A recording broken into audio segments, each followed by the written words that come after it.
Hello everyone, আমি সৃজা। তো আবারও চলে এলাম একটা ছোট্টখাটো নিউ ব্লগের সাথে।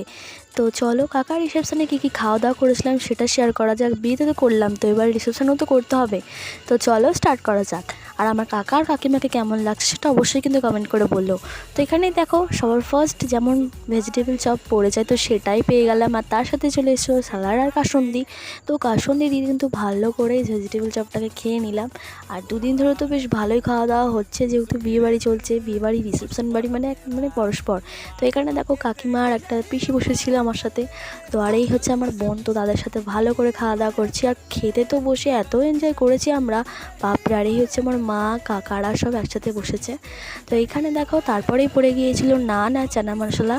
তো নানটা কিন্তু দারুণ নরম ছিল, মানে ভীষণই নরম ছিল। তো সেটা দিয়ে ভালো করে এবার চলো খাওয়া দাওয়া করে নেওয়া যাক।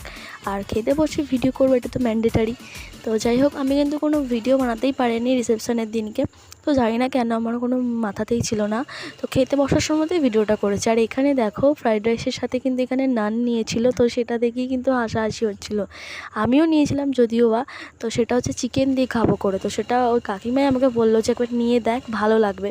তো হ্যাঁ, সত্যি খুব দারুণ লাগছিলো খেতে। তো তারপরে এখানে দেখো ফ্রাইড রাইসের সাথে চিকেন কষা দিয়ে তো দারুণভাবে খেলাম। আর বিয়েবাড়ির থেকেও কিন্তু রিসেপশন বাড়ির রান্নাটা দারুণ হয়েছিল। তো খুব ভালো লাগছিলো আমার খেতে। তো সবাই মিলে খুব ভালো মতো গল্প করতে করতে খাওয়া দাওয়া করে নিচ্ছিলাম। আর এখানে দেখো তারপরেই পড়ে গিয়েছিল চাটনি, পাঁপড়, মিষ্টি, আবার লট চমচম। তো যেটা পরস্পর একদম দিয়ে গেছে, আর আমাদের এখনও খাওয়া শেষই করতে পারিনি। তো এখানে দেখো তারপরে কিন্তু আমরা মিষ্টিটা খেয়ে নিচ্ছি, মানে রসগোল্লা। আর তারপরেই ছিল লট চমচম, যেটা আমার একদম মোস্ট ফেভারিট মিষ্টির মধ্যে একটা। তো যাই হোক, এবার চলো লাস্টে ছিল কিন্তু আইসক্রিম আছে হজমোলা। তো সেটা কিন্তু আমরা এখানে বসেই খাচ্ছিলাম, আর এত গল্প করছিলাম, বেশ লাস্ট ব্যাচের আগের ব্যাচটাতে বসেছিলাম আমরা।